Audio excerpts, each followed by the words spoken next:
अल्हम्दुलिल्लाहि रब्बिल आलमीन वल आक़िबतु लिल मुत्तक़ीन अस्सलातु वस्सलामु अला सय्यिदिल मुरसलीन अम्मा बाद फ़अऊज़ु बिल्लाहि मिनश शैतानिर रजीम बिस्मिल्लाहिर रहमानिर रहीम। मौजूद सामाईन अस्सलामु अलैकुम। आज मैंने आपको दुरूद शरीफ की फजीलत बतानी है। अल्लाह ताला ने कुरान पाक में इरशाद फरमाया, इन्नल्लाह व मलाइकतहु युसल्लूना अलन नबी या अय्युहल्लज़ीना आमनू सल्लु अलैहि व सल्लिमू तस्लीमा, कि बेशक अल्लाह और उसके फरिश्ते अपने नबी सल्लल्लाहु अलैहि वसल्लम पे दरूद व सलाम भेजते हैं, तो ए ईमान वालो तुम भी उन पर दरूद व सलाम भेजा करो। ये दरूद पाक जो है ये पढ़ने की फजीलत सिर्फ उम्मत मोहम्मदिया के पास है। नबी करीम सल्लल्लाहु अलैहि वसल्लम से पहले जितने भी नबी आए उनकी उम्मतों को दरूद नहीं दिया गया था। जब नबी उनके पास मौजूद थे तब भी उम्मतें नहीं पढ़ती थीं अपने नबियों पे दरूद, और अब भी कोई भी उम्मत अपने नबी पे दरूद नहीं पढ़ती। सिर्फ नबी करीम सल्लल्लाहु अलैहि वसल्लम की उम्मत को यह तोहफा दिया गया कि वो अपने नबी पे दरूद और सलाम भेजते हैं।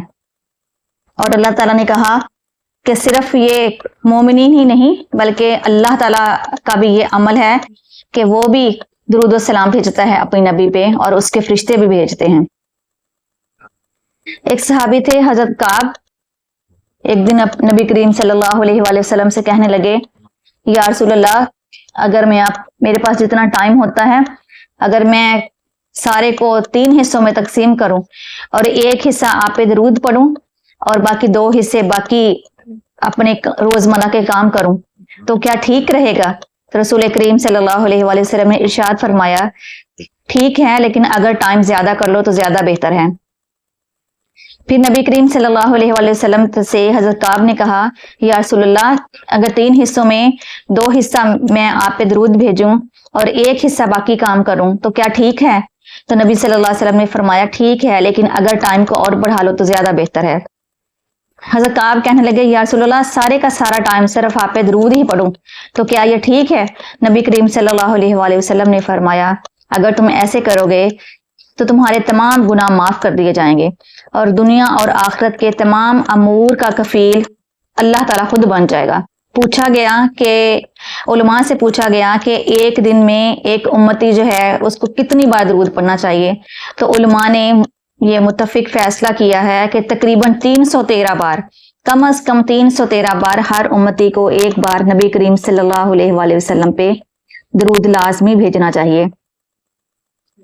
एक दिन सहाबी कहते हैं, हमने देखा कि रसूल करीम सल्लल्लाहु अलैहि वसल्लम बहुत खुश थे।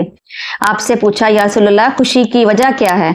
नबी करीम सल्लल्लाहु अलैहि वसल्लम ने बताया कि थोड़ी देर पहले जिब्रील मेरे पास आए थे और आके कहने लगे कि आज से कानून बदल गया। जिब्रील अलैहिस्सलाम ने बताया कि आज से कानून बदल गया है। अल्लाह ताला ने फैसला फरमा दिया कि आपकी उम्मत में से जो शख्स एक बार दरूद भेजेगा नबी सल्लल्लाहु अलैहि वसल्लम पर, तो अल्लाह ताला एक बार दरूद पढ़ने के बदले 10 बार उस शख्स पर रहमतें करेगा, उसके 10 गुनाह माफ करेगा और 10 दर्जात बुलंद करेगा। फरमाया, मैं इस वजह से खुश हूं कि मेरी उम्मत पे कितना अल्लाह ने करम किया कि एक बार दरूद पढ़ने के बदले कितना कुछ उनको अता फरमा दिया जाएगा।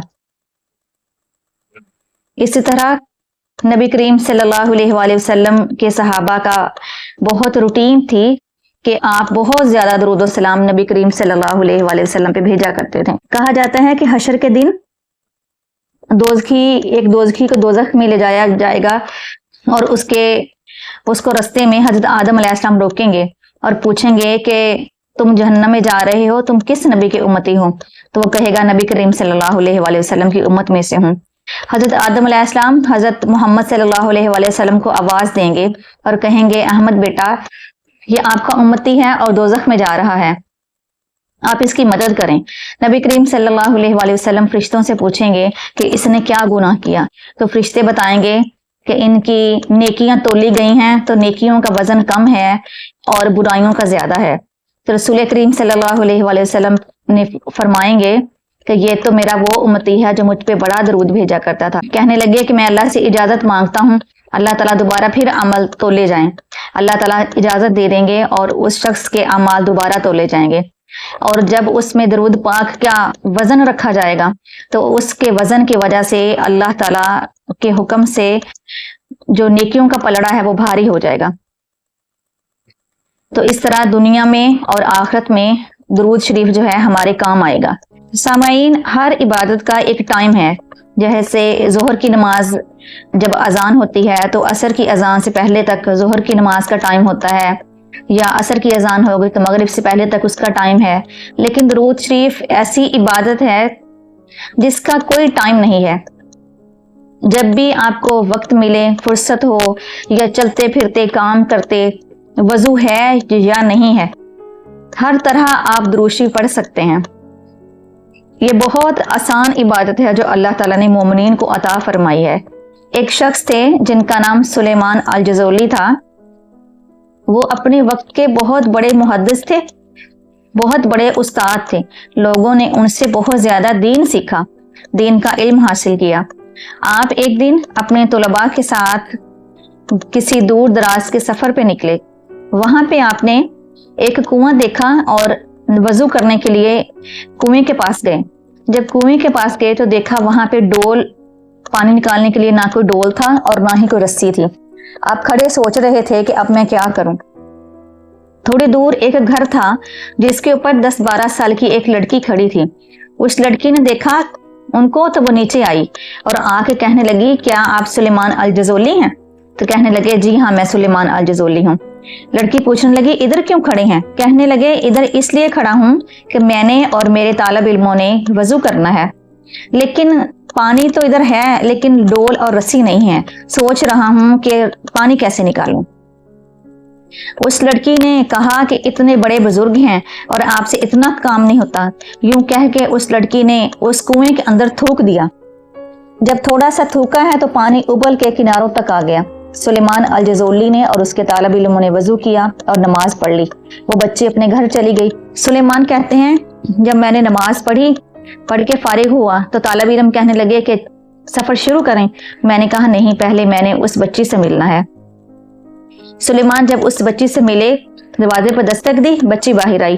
کہنے لگے، اتنی چھوٹی سی عمر میں تم نے یہ سب کچھ کہاں سے حاصل کیا کہ کنواں تیری بات مانتا ہے اور تو نے ذرا سا اس کے اندر تھوکا اور پانی جو ہے ابل کے کناروں تک آ گیا۔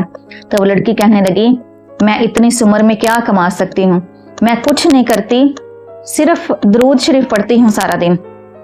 میری عادت ہے، مجھے مزہ آتا ہے درود پڑھنے میں صرف درود پاک پڑھتی رہتی ہوں اور میرا کوئی کام نہیں ہے۔ اسی طرح شیخ سعدی جو ہیں، انہوں نے 3 فقرے لکھے۔ چوتھا فقرہ ان کے جیسے ذہن میں نہیں آ رہا تھا، وہ ایک نعت کا شعر لکھ رہے تھے۔ چوتھا فقرہ ذہن میں نہیں آ رہا تھا کہ اب میں کیا لکھوں۔ شیخ سعدی نے لکھا، بالغ الاولی بکمالہ کشف الدجی بجمالہ حسنت جمیع خصالہ۔ یہ رسول کریم صلی اللہ علیہ وسلم کے بارے میں لکھا۔ اب چوتھی لائن ذہن میں نہیں آ رہی تو انہوں نے اپنی ڈائری اور پینسل رکھی اور سو گئے۔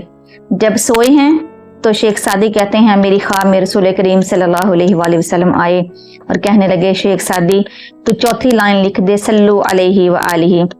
تو جب جاگے ہیں تو انہوں نے یہ لائن لکھ دی اور آج تک یہ نعت جو ہے وہ ہمارے پاس ہے۔ تو اس سے پتہ چلتا ہے کہ خود رسول کریم صلی اللہ علیہ وآلہ وسلم کو بھی بہت پسند ہے کہ ان پر درود و سلام بھیجا جائے۔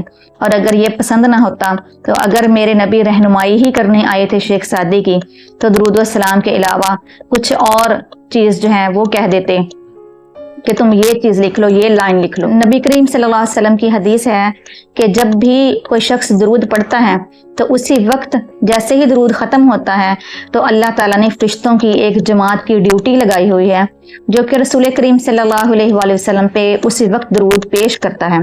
اور یہ بھی علماء کہتے ہیں کہ جتنی بار آپ نے درود پڑھا ہے، یعنی کہ اگر کسی شخص نے 100 بار درود پڑھا ہے تو 100 سچے موتی ریشم کے کپڑے میں لپیٹ کے تحفے کی طرح سجا کے اس کو نبی کریم صلی اللہ علیہ وآلہ وسلم کی بارگاہ میں پیش کیا جاتا ہے، اور فرشتہ نبی پاک صلی اللہ علیہ وآلہ وسلم سے کہتا ہے، یا رسول اللہ یہ فلاں بن فلاں کی طرف سے تحفہ ہے۔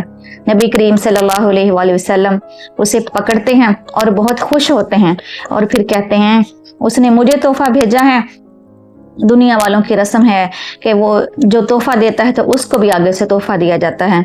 तो नबी सल्लल्लाहु अलैहि वसल्लम फरिश्तों से कहते हैं कि उसने मुझे तोहफा भेजा है, जा उससे पूछ के आओ कि उसको क्या चाहिए, कि जो उसकी तलब है उसके मुताबिक और अपनी शान के मुताबिक मैं भी उसको तोहफा दूंगा।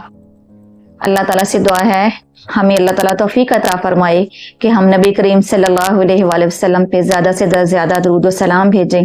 अल्लाह ताला हम सबको अमल की तौफीक अता फरमाए। वमा अलैना इल्लल बलागुल मुबीन।